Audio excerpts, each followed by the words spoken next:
আসলে আমি হুমায়ুন আহমেদকে নিয়ে বিশেষ দিনে আমার কোনো আলাদা কোনো ভাবনা হয় না, বরং বলবো বিশেষ দিনের চেয়ে সাধারণ দিনগুলোতে আমি বেশি করে তাকে অনুভব করি। বিশেষ দিনটাতে আমার একটু একটু আসলে অসুবিধাই হয়, এই যে গরমের মধ্যে আপনাদের সাথে কথা বলছি, একটু আজকে আমি অসুস্থ, জ্বরে ভুগছিলাম, এর মধ্যেও কথা বলছি। এটা আসলে বিশেষ দিনের একটা কি বলবো, একটা সুখের জ্বালা।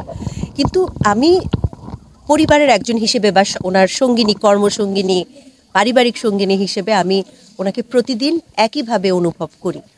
এবং ওনার দুই ছেলের মধ্যে আমি যখন ওনার, এখন তো ওরা বড় হয়েছে অনেকখানি ছায়া যখন দেখি বেশ বেশ কিছু ক্ষেত্রে, তখন আমি এই বিষয়টা খুব উপভোগ করি। হে আল্লাহ, আমরা কতিপয় গুনাহগার মাওলা, আপনার পবিত্র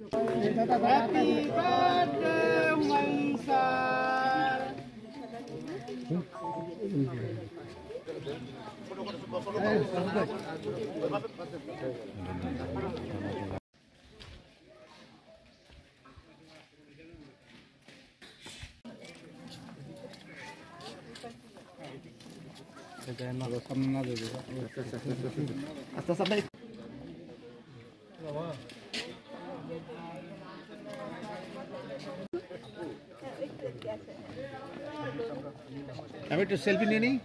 বুঝদান দাদা কি হরু আসেন আসেন আসেন আসেন।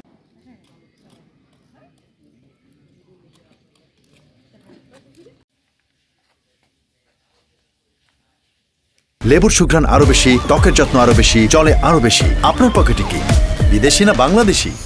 ভাই একটু পিছনে আসেন না, পিছনে লং আসেন না, লং আসেন না।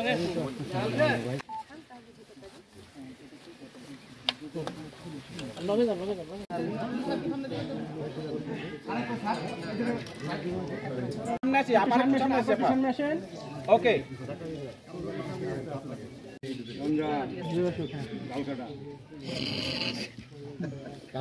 হে আল্লাহ, আমরা কতিপয় গুনাহগার মাওলা, আপনার পবিত্র হ্যাপি